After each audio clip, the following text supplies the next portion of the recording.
Mr. Grothman? Yeah, I'd like to ask unanimous consent to submit a study from the American Gas Association into the record. Without objection, so ordered. Thank you for your patience. Now, I yield 5 minutes to my friend from Texas, Mr. Chip Roy. Thank the chairman. I thank the witnesses and your time for being here to help illuminate this important topic.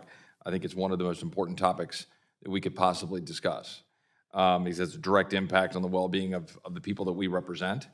And I think we've got to address this and deal with, I think, what has been a significant amount of, to use a loaded term, misinformation that has been pushed and hoisted upon the American people. So to my colleagues who like to use the power of government to go after misinformation, I think maybe we need to think about how it's being used in context here. There's a couple of quick questions. I mean, that I think is really important. Mr. Epstein, you know, a lot of things are being said, and we can go through and refute it. You wisely noted you went through some refutations. I can't go through it all. But I think it's important for people to understand the context that we're operating under. We have China where, to the best of my rough knowledge, they have something like 1,100 coal-fired plants, and they're building maybe a plant and a half, or 2 plants a week, depending on the time of year. Is that roughly correct? Yeah, they have something like 300 new plants in the pipeline, which is way more than U.S.'s total coal capacity. Correct. And we have basically 0 coal-fired plants in the pipeline. We have negative coal plants in the pipeline, which is an existential threat to the grid. Correct. And we have limited natural gas plants in the pipeline because, and this is important, the subsidies in the Inflation Reduction Act, those subsidies, among other policies, are making it economically less feasible for people to invest in the production of natural gas in the market. Is that correct? Yeah, so we have systematic preferences for unreliable electricity, and the IRA made that considerably worse. And so even in Texas, which sits on a sea of available natural gas, to be able to produce natural gas-fired energy, Texas, putting aside the barriers to nuclear, which we ought to be talking more about, by the way, as well, and you speak about it regularly, in Texas, we have to have the government of Texas already under strain, having spent $13 billion to make up for a federal government that refuses to secure the border. The government of Texas is having to itself create natural gas production, wisely or not, that's a debate, through its government action without relying on the market, because the market has been constrained by these subsidies. Is that correct? Mostly. I mean, Texas has some responsibility itself because it has its own kind of isolated market with ERCOT.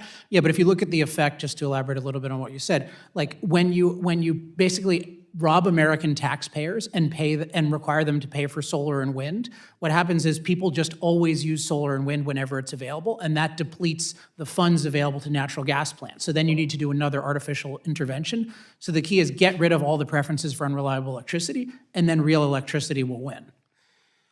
Moving really quickly to the vehicles, the tailpipe rule. The tailpipe rule has been put in effect, and that will have in effect the requirement that we be producing effectively 2/3 of the vehicles in this country be EV by 2032, correct?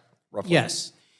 The impact on the average American family of that rule, what would that do in terms of cost of vehicles, cost of existing internal combustion engine vehicles, used market or new, availability of vehicles, particularly with the lack of infrastructure and materials in the states, which I'll get to in a minute?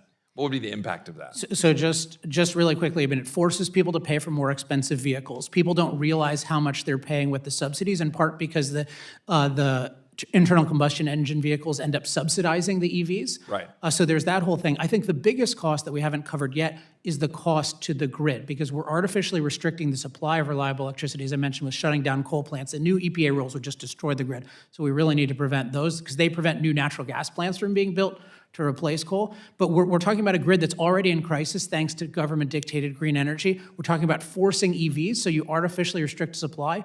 You dramatically artificially increase demand. That is just a guaranteed death sentence for the grid. We need to stop that immediately. Well, and if I just real quick, Ms. Jackson, real quick, because I got one more question. What would that do to the families that you're talking about that represent minority families, poor families in the United States? That would basically take away private car ownership. The Federal Reserve Bank of Philadelphia did a study and said that you can decrease the poverty rate of African Americans if they have a car. Basically, you're going to subjugate them to poverty. And so last question for Ms. Forgot Roth. I think another area here, and Mr. Epstein alluded to it, talking about the subsidies and what it's doing to distort the market. But there's another aspect to this, which is in pursuit of this agenda, and that's what it is. In pursuit of this agenda, notwithstanding all the impact that we've just discussed, aren't we having to create essentially a government-run industry effectively to go deal with the fact that China has a monopoly on the minerals? China is driving a lot of the production of the stuff to drive the green energy. But we've got, firms that are, quote, pleaded with the government to go beyond supporting capital costs for construction of new mines and processing facilities to take a more active role in the minerals market. In other words, we're creating a government-run cottage industry to prop up a market that cannot exist on its own because it's being subsidized by government to the detriment of hardworking Americans, driving up the price of goods and services, and then you got to have the government backfill to create a market for something that doesn't exist because people are demanding it.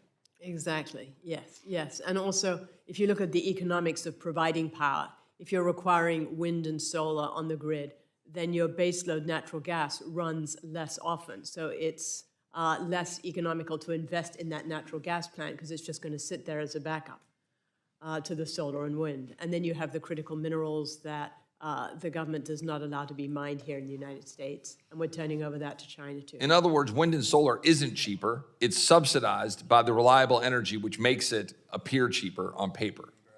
Right. Yield back. I think the gentleman, and now yield 5 minutes